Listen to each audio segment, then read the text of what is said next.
In the previous video, we saw that Ryuma, a normal corporate worker from modern-day Japan, gets reincarnated into a new world of magic and mystery, where he befriends the gods and starts living in the forests. One day, he ends up running into the Duke of the area and becomes friends with their entire family, especially their daughter, Elia. He spends some time traveling with them and finally settles into a new town, where he starts making a bunch of friends, thanks to his amiable personality and positive attitude. He helps the town get rid of the poisonous gas coming from the communal toilets and also helps clear up the abandoned men shafts, which helps him gain even more love and support from the people living in the area. Finally, he ends up starting his own laundry business, which he names the Bamboo Forest, and becomes very successful very soon. The laundry business has been going extremely well, and now he has hired even more people to help him operate it. One day, he comes back from the mines, and as usual, his entire shop is full of customers, and the staff seem to be operating it well. He greets every single one of them as a sign of courtesy, and after the peak hours are done, Carla, one of the assistant managers, asks for a personal meeting with him, which he agrees to. They both go inside a room, and Carla starts by saying that she thinks Ryuma should come to the shop late every single day. He is shocked at this statement and replies that the shop is most crowded in the mornings, and Carla tells him that whenever he comes in the morning and the shop is crowded, he almost ends up doing everything alone, and the other employees who have been hired to work are unable to learn anything or get much experience. He understands her point of view and agrees to come late every single day. After that topic ends, she starts initiating another conversation about the future of their shop, but suddenly they are interrupted by a bunch of people talking and laughing from the front of the shop. Both Carla and Ryuma rush to the front desk and find out that Lai has tied two strange men together. He arrives at the mines with his sticky slimes and enters deep into the mine shaft to experiment with them. He takes out a wooden box and asks the sticky slime to release their solution inside the box, and then he extracts all the moisture from it, creating a hardened mass. He uses the same technique multiple times before mastering it and finally creating a glass pane. He picks it up and uses his powerful punch to test its strength. Even his magic-reinforced punches could not do anything to the glass pane. He then asks the sticky slimes to produce as many glass panes as possible, and after a day of hard work, he's able to create a bunch of panes and packs them up to take them back to his shop. However, while packing up, a sticky slime that looked different from the others appeared. He checks the stats and finds out that it is medicine slime. He is ecstatic at this discovery and thinks about what could have created this slime, then suddenly remembers that yesterday he accidentally spilled some antidote on the floor, and when he came back, it was all gone. He suspects that maybe the sticky slime drank it and evolved into a medicinal slime. He goes back to his house and brings out some more antidote in front of the sticky slimes, and as suspected, they drank all of it and evolved into the medicinal slimes. With their help, he created a bunch of different concoctions, and he was surprised to realize that not only can they produce antidotes and other medicine, but they can also produce a bunch of poisons. The next day, he decides to visit the church and have a conversation with the gods first, as he hasn't talked to them in a while. He goes inside the church and starts praying. Sure enough, after a delay, he is summoned to an ethereal place where he finds a strange man looking at him. He quickly understands that if this man is present here, he must be a god. The god introduces himself as the god of craft and craftsmanship. According to him, he has been observing Ryuma for a long time now and believes that he has a special talent for crafts. Ryuma thanks him and asks for the whereabouts of the other gods, but he replies that they are all in different worlds. He wanted to talk some more with the god, but he informs Ryuma that their time is up, and he returns back to his own world. He thanks the nun and heads back towards his shop. He greets everyone and asks Carla whether everything went well, and she reaffirmed that it did, and the new employees were able to learn a lot of important skills. He then quickly tells them that he has been thinking about security and shows them the glass panes that he created. Lee gets interested and asks him whether she could check its strength, and he nods in agreement. She gets the panel from him and hands it to her father, who holds it tightly for her. She gets into position and starts unloading a barrage of punches on it, but surprisingly it has no effect on the window. She contrives magic reinforces punches, but still they have no effect on the glass pane. He tells them he is going to install these panes all over the shop to protect them from intruders. Carla brings up a very important point, telling him that these panes would also prevent the staff from escaping in case of an emergency, and he agrees, deciding to only place these panes on some windows and leaving some windows with the normal glass. Carla again asks for a word in private with Ryuma, and asks him to think about expanding his business and branching it out in other towns, but he seems uncomfortable with this subject and tells her that he will think about it. He then goes over to the merchant and tells him that he wants to buy a bunch of glass vials in wholesale, as he wants to use them to keep medicine in them, which he might sell later. The merchant redirects him to the guild, where he finds the old lady again, who tells him that she will get him the vials that he wants and then asks about his business. Ryuma replies that his business has been going pretty well. She also ends up suggesting to him that he should branch out to other towns as soon as possible, and if he wants to borrow some money, she is willing to invest. He again gets uncomfortable when this topic is broached and asks for some time to think about it. The next day, Ryuma organizes a special crime prevention drill in which he acts as an intruder and teaches the girls how to deal with such situations.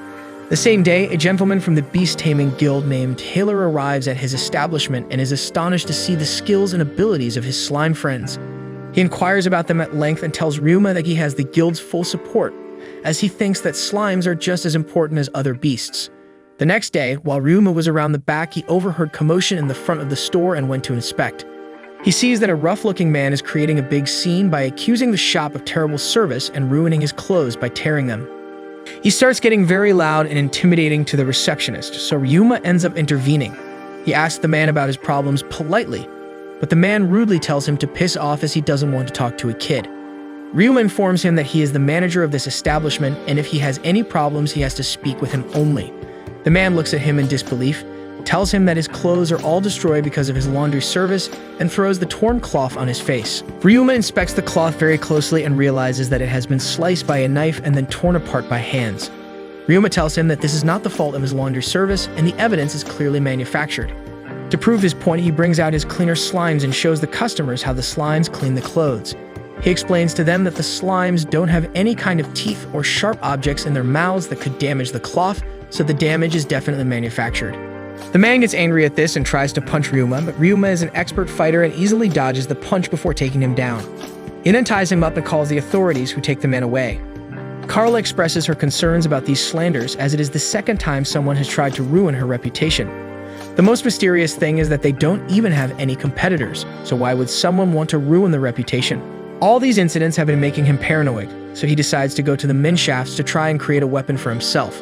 He tries using the metal slime and tries several different techniques, but he can't seem to figure out a way to make a sword. At the end, he decides to just use a magic spear that he got after defeating a troll in the forests. He heads back for the day and turns in for sleep after having some dinner.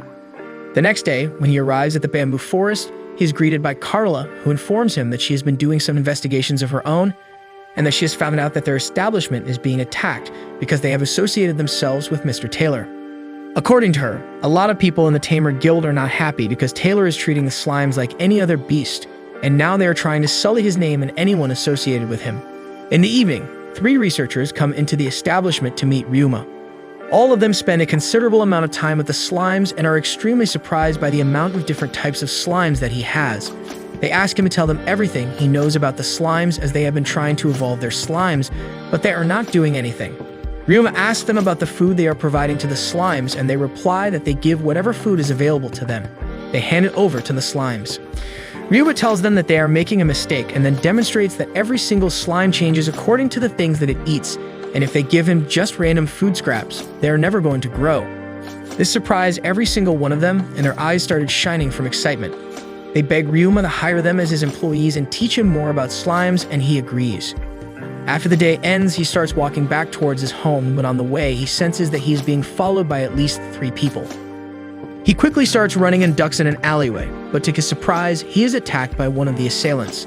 Thankfully, he easily dodges the attack and teleports on top of a building. He summons his limmer birds and quickly orders them to do some reconnaissance, so he can understand where his enemies are. Ryuma finds the 3 assailants and throws needles that were poisoned with an anesthetic agent at them. All of them fall into a deep sleep, apart from their leader, who tries one last-ditch attempt by attacking Ryuma with his hawk, but Ryuma's limmer birds deal with the hawk as well. He ties them up and hands them over to the police to deal with. The next day, he goes over to meet with the guildmasters and is advised by them to lay low for a bit, as someone wants to hurt him and is sending goons after him again and again. Ryuma, however, has other plans and decides to deal with everything in his own way. From the next day, he starts hunting down these goons at night, beating them up and handing them over to the police. Some goons were so badly hurt that he had to heal them before turning them over, but the word that Ryuma is a vicious person who will beat the crap out of you if you try anything with him spread around like wildfire, and the assailants started hesitating. To protect the establishment, he also hired a bodyguard named Mr. Dulce and practiced alongside the 3 other girls at the reception to teach them how they should deal with an attacker at the establishment. He later goes on to meet with Karlev, who shows him a balance sheet of their growing sales, which finally convinces him to open another branch. He goes over to meet the old merchant lady, who gives him good recommendations of places he could go, and he chooses one of the new towns as the location for his second branch. The next day, he takes one last look at his establishment and thanks every one of his employees for being a part of it before leaving for a new adventure in a new city. He travels for a couple of days, which thankfully go without any further incidents, and finally reaches the town of Linef. This town seems to be smaller than his, but more bustling of trade. The biggest company in Linef is established at the center of the town, selling multiple goods and services at one place only. He goes near the shop to try and ask for the merchant named Piori, as the old merchant lady told him to find him as he is the owner of this big company. While walking, he runs into a bistro with yellow hair who asks him if she can be of any help. He tells her that he is looking for a man named Piori, which surprises the girl, and she replies that Piori is her father. Just at that very moment, a man approaches them from behind, and the girl introduces him as Piori, the owner of this corporation, and she introduces herself as Miyabi, her daughter. Ryuma introduces himself, and Piori quickly realizes who Ryuma is. He tells Miyabi about Ryuma's accomplishments and how he is opening the second branch of his business here, which totally surprises Miyabi, as she knows Ryuma seems to be even younger than her. Piori then takes Ryuma for a walk and explains to him how the town works. He also tells him that he has already taken care of all the bothersome paperwork, and all Ryuma has to do is sign some documents. He takes Ryuma to a fortress and tells him that this fortress is the headquarters of all the guilds present here. This surprises Ryuma, as he has never seen all the guilds work under the same building before, but Piori explains to him that in Linef, every single guild works for the collective benefit of the city, and they are all connected by trade. The Adventurers Guild gets the raw materials, the Craftsman's Guild turns them into goods, the Merchants Guild finds buyers, and the Transport Guild transports all the items on a dragon's back. Ryuma is impressed to see such harmony between the guilds and can't wait to discover more about this city. Piori takes him again to the center of the town and shows him a building that he bought for Ryuma for his establishment. The building looks excellent for the laundry services, and Ryuma seems to like it a lot after the tour. Piori also explains that the shop is across the road from his corporation, so Ryuma will get a lot of customers that way as well, and if he ever needs anything, all he needs to do is just ask. Ryuma thanks him and promises to repay the kindness, and she goes to Piori's home that day to have dinner with him. During the dinner, Ryuma discloses that he also wants to join the Adventurers Guild in this town, and this surprises both Miyabi and Piori. Ryuma explains that he is a part-time adventurer as well and has ascended to rank E in the past couple months. Miyabi looks troubled and explains to Ryuma that recently, a very strong monster has been roaming around on the outskirts of the city, which is making it very hard for the lower-rank adventurers to go out and complete quests. Ryuma says that he would still at least try his luck with the Adventurers Guild, and Piori wishes him luck. The next day, he goes to the Adventurers Guild, and after registering as an adventurer, he's able to find an E-rank quest about collecting some herbs from the nearby forest. He goes out to the forest, and with the help of his slimes, he is able to collect more than enough herbs. He was about to turn back to return to the city when he hears commotion behind him, and he turns around to see two adventurers running away from the giant monster, named the Smash Boar. The two adventurers run past Ryuma, screaming at him to run away as well, but Ryuma stands his ground, ready to take the boar down. He takes out his bow and arrows and tries to shoot them at the boar, but the animal's hide is too thick, and his arrows are unable to penetrate it at all. Ryuma realizes that he will have to defeat the boar with his bare hands and gets ready to do so. The boar charges at him, but Ryuma quickly dodges his charge and kicks him back. The boar, however, isn't fazed by this and charges at Ryuma again, but this time Ryuma uses a magic-reinforced punch delivered straight to the face, which kills the boar instantly, saving the other two adventurers. The adventurers are shocked to see someone this young take down the wild boar. They thank him and tell him that one of their friends has been injured. Hearing this, Ryuma tells them to bring their friend to him, and they bring an injured girl with them. Ryuma quickly has a look at her injuries and realizes that a bunch of her bones are broken. He uses his healing magic alongside his healing slime to heal the woman, and she returns to consciousness. Ryuma also releases his bloody slime, which makes its way inside the boar and quickly drains all the blood to save the meat and its exquisite taste and texture. He then asks the three adventurers to accompany him to the Adventurers Guild because it is not allowed for a lower-ranking adventurer to kill a higher-ranking monster, but this time it was out of necessity, and he would need them to testify from his side. The adventurers quickly agree, and all of them make their way to the Adventurers Guild. Piori is shocked to see the boar, and Miyabi also walks in, angry at Ryuma for doing such a dangerous thing.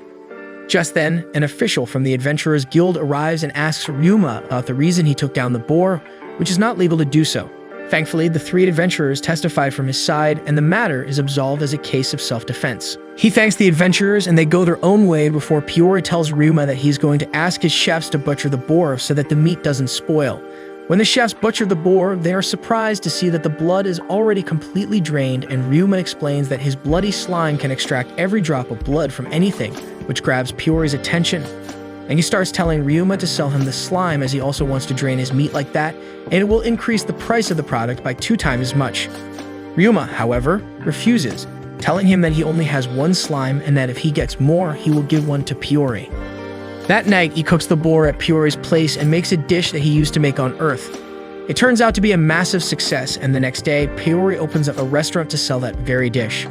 Ryuma is getting ready to finally open his establishment for business, and as expected, Carla arrives in Linaf, and she brings the 3 researchers and a bunch of new employees for him. Ryuma thanks her, and finally the next day, their establishment opens for business, and the word has gotten around very quickly. A lot of people start coming to his laundry, but thankfully, this time he knows how to operate a business and everything goes smoothly. After the day was over, he believes that his job here is done, and he leaves the command to Carla, telling her that he will be going back to his hometown. Carla tells him not to worry, and the next day he leaves the town. He reaches back and immediately goes over to meet the merchant from the guild, who explains to him about a market opening for magic items, which highly interests Ryuma. The next day he goes back to the bamboo forest, and Callum informs him that one of his cleaner slimes ended up eating charcoal, and now it is not cleaning the clothes nicely. Callum seems to be very sad about this incident, thinking that he ruined his slime, but Ryuma thanks him and informs him that the slime is about to evolve, and when they evolve, oftentimes they end up losing their properties and even changing their food habits. Callum seems to look a little relieved at this, and he thanks Ryuma for forgiving him. Ryuma tells him that he will have to act as a manager for a time period now, as Ryuma will be focusing on completing quests, as he wants to raise his rank and go back to the forest where he used to live. Callum is shocked to learn that Ryuma used to live in that forest, as it is rumored to be one of the most dangerous places in existence. Ryuma takes his leave and arrives at the Adventurers Guild, where he meets with the receptionists, who take him to a room to discuss things. Ryuma explains that he wants to raise his rank as quickly as possible to C rank, and that he wants to deal with some specific monsters as well. The receptionist quickly informs him that a lot of the monsters he has listed cannot be taken by him because his rank is too low, and he agrees, saying that he will deal with them as he keeps increasing in rank. For now, he requests that they provide him with a quest, which would gain him the most amount of experience in the shortest time period, and one of the receptionists quickly goes over to retrieve one of the quests and presents it to Ryuma. She explains that he will have to deliver the package as quickly as possible to a nearby town. Ryuma accepts the offer because he already wanted to go to that particular town because the merchant at the guild told him about the magic item market there. He arrives at the new town in record time and finds the shop where he has to deliver the package. An old man comes out from the back of the shop and greets him. The old man is ecstatic to find out that Ryuma has come here to deliver his package and thanks him non-stop.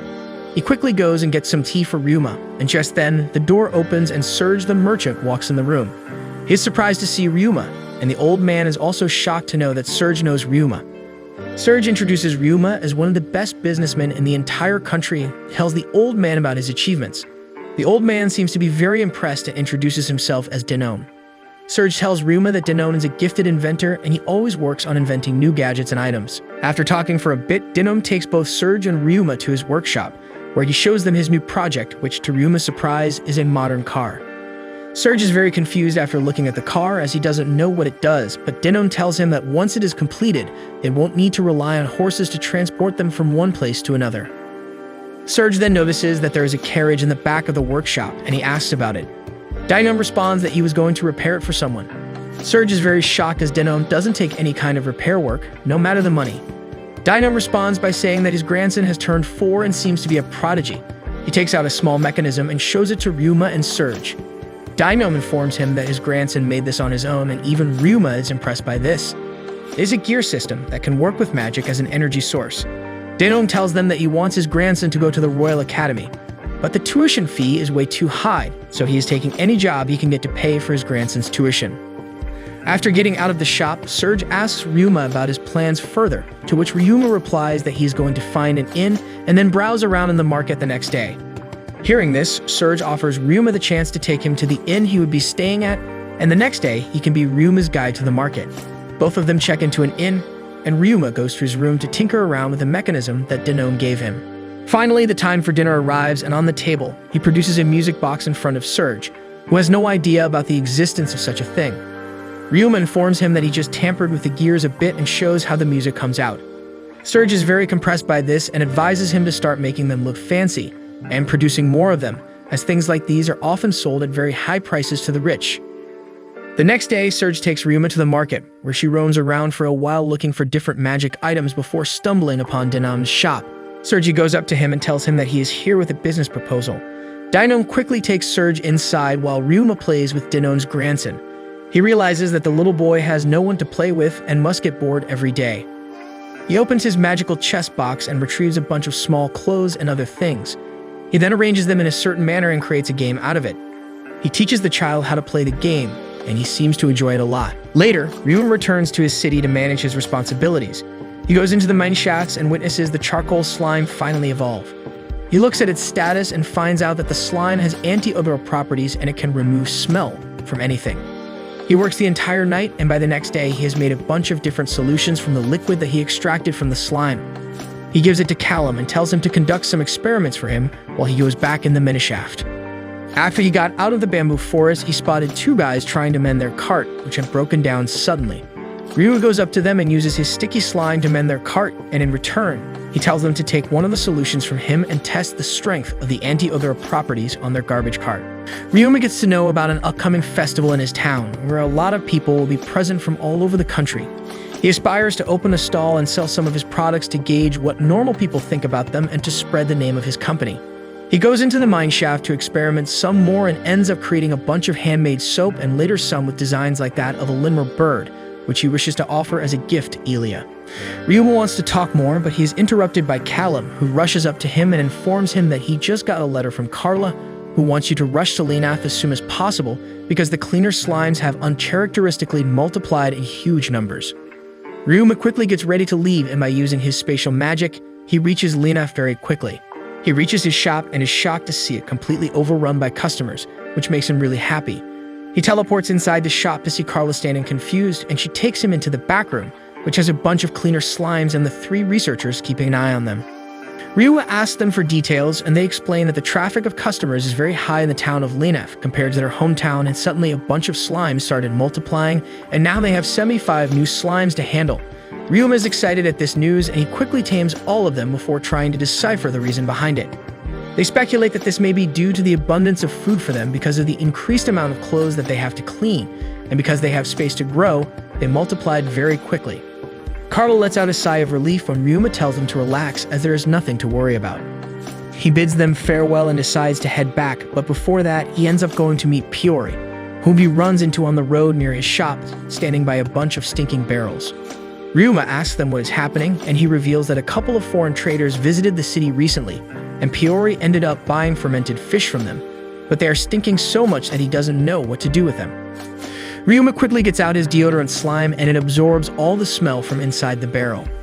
He also gives Piori some extra deodorizing liquid to use when the effect wears off, and to thank him, Piori gives him one barrel of fermented fish. Ryuma happily comes back to his city, where he meets up with Serge, who has brought the first prototype of their music box. The music box looks very ornate, and Serge tells him that they have already perfected the design and are now going to produce a base amount of it to showcase at the upcoming Founders Festival. Ryuma is really happy about this and tells him that he also wants to open a bunch of stalls to showcase his items and even sell a bunch of food from different regions of this country, as his employees come from all over the country and some even from different countries.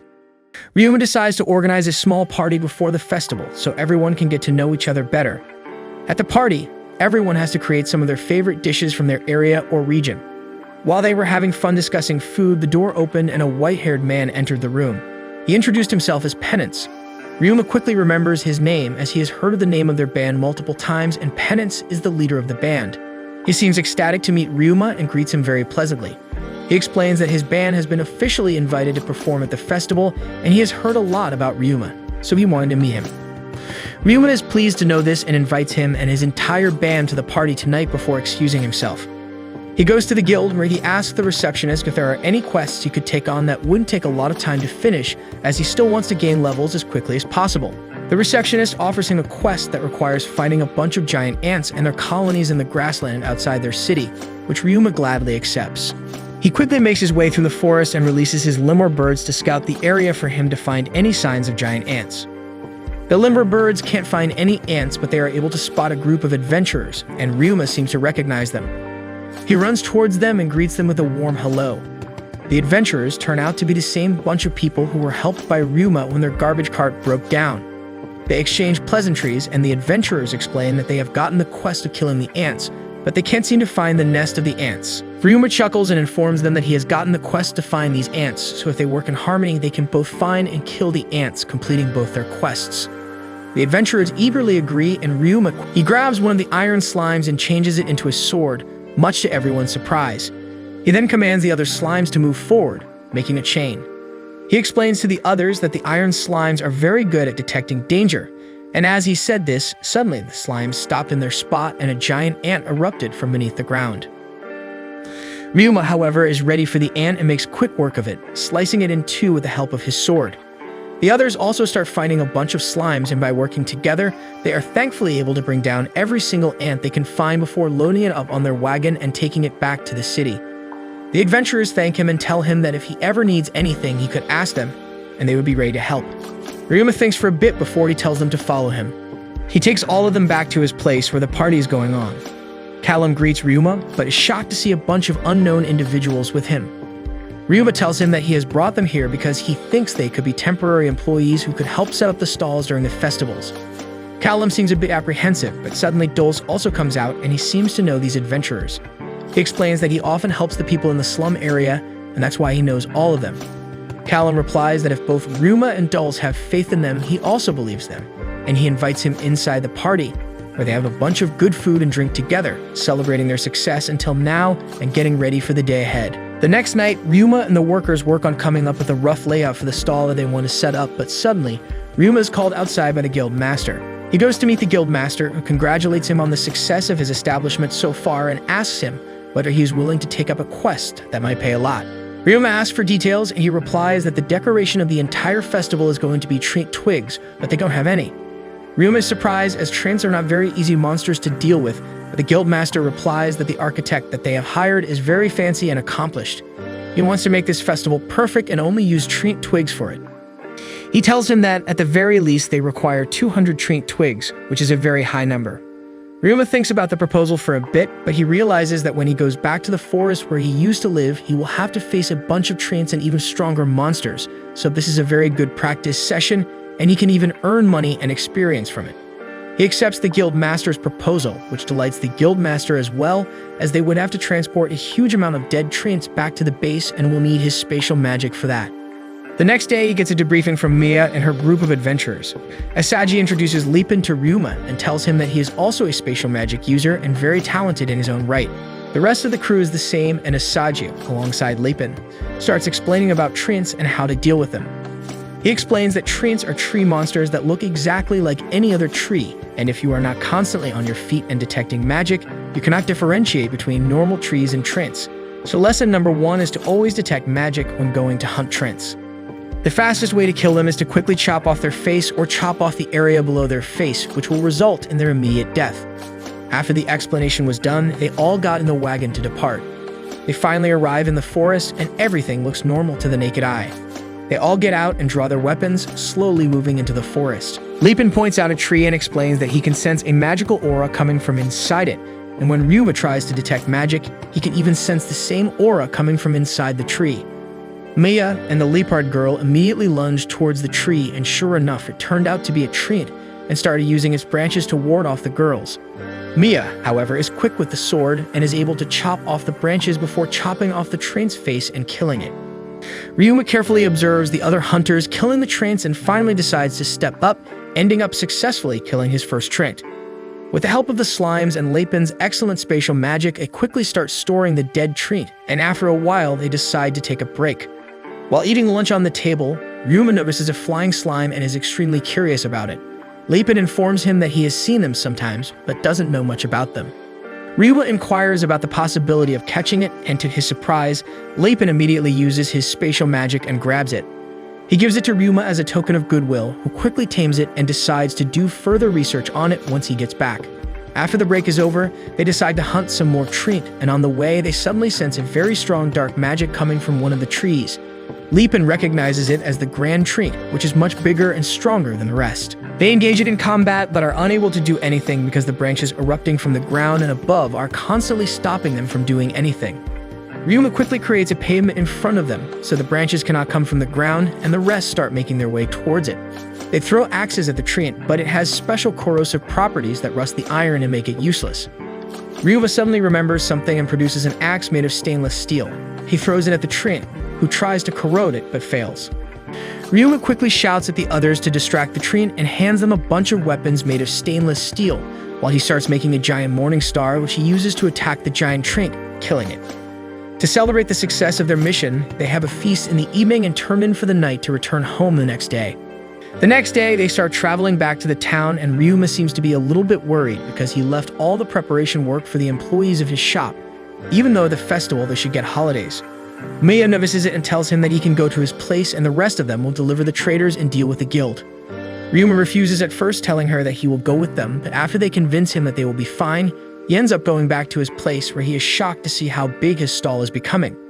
He asks Dulce about the progress, and he replies that the employees of Penance are extremely efficient at this stuff, and they have already created their stage in 2 days, and not only that, they have also helped with the preparation of their stall. This surprised Ryuma, as he couldn't even imagine someone doing this much work in only 2 days. He goes back inside to meet Callum, who presents him with the final dishes that have been chosen to be displayed in the festival, and Ryuma is very happy with the selection. But he tells them that he wants to add another dish, and ends up preparing some tea for all of them. It was an instant hit, and they all agree that it should be displayed at the festival. He goes outside and runs into Serge, who tells him that the prototype is ready and shows it to Ryuma. Ryuma plays the music box, and a soft and beautiful sound erupts from it, flowing with perfect melody and an amazing sound. Ryuma seems to be very happy with the finished product and congratulates Serge on it. The next day, he goes out near the mine shaft and starts playing around with the flying slime and realizes that they have the ability to quickly multiply to a bunch of slimes and can come back together into one. While playing with them, suddenly a huge dragon flies over him and he looks up to notice Piori riding it. He quickly follows them and greets Piori, who is surprised to see Ryuma waiting, as he wanted to surprise Ryuma by visiting him randomly. He explains that a person from his town wanted an urgent shipment of some products, and that's why he came here to deliver it. Before he could explain, however, Asagi arrives at the scene with a cart and tells them that he was the one who ordered the package, and it contains a bunch of miso and soy sauce, which he wants to sell at the festival. He then takes them back to his place, where he creates some tempura and rice balls for them to taste, and everyone agrees that it tastes amazing. After lunch, they bid farewell to each other and promise to visit each other's stalls before moving back to their respective places to get a good night's sleep before tomorrow's festival. Finally, the day of the festival arrives and everyone is very excited about it. Ryuma first goes over to have a look at Maya and Asagi's stall and sees that they are getting ready to start selling their miso soup and rice balls to everyone. He then moves forward and spots Penance in front of the stall, playing a harp. And to Ryuma's surprise, it turns out that Penance is trying to promote Ryuma's music box, which Serge has added a new feature to. Now the music box can replicate any music that it hears, and it seems to be a huge success. Serge replies that the music box is so popular that their base amount has already been sold, and they have already sent more for mass production. Ryuma then moves towards his stall and is surprised to see it filled with customers, ordering tea and other food. He quickly gets inside and starts helping them make and serve food. The tea and the vegetable stir-fries seem to be especially well received, and to make more stir-fry quickly, Ryuma uses his metal slime to transform it into a vegetable shredder, which his employees start using to shred all the vegetables extremely quickly. He finally decides to take a break and goes ahead to explore the festivities. He stumbles upon Maya's shop again and buys a bunch of rice balls and some miso soup. The taste is delicious, and both Mia and Asagi seem to be happy about their stall. While he was talking to them, he overheard a kid crying on the side and went over to inspect. It turns out that the kid got lost and is unable to locate his mother. Ryuma quickly reassures the kid that they will find his mother, which stops the crying, and then they roam around the entire festival looking for his mom. Finally, he finds a police station and goes inside to report the missing child, but is surprised to see the kid's mom already there, crying her eyes out. She hugs her kid as soon as she sees him, and both the kid and the mother start crying tears of joy. They both thank Ryuma and bid their farewells. Finally, the night falls and the time for the performance arrives. First, the crew of Penance performs a beautiful sword dance, after which they all take a short break and have something to eat. While they were eating, Asagi remembered that Ryuma played an instrument that they had never seen before during the time when he was trying to capture the lemur birds, and Ryuma realized that they were talking about his guitar. They beg him to play the guitar, and he agrees. He also participates in the sword dance show and then plays his guitar, which enchants the entire audience with his beautiful and exotic melody. Finally, the festivities get over and Ryuma returns back home to get some sleep and be ready for the days ahead.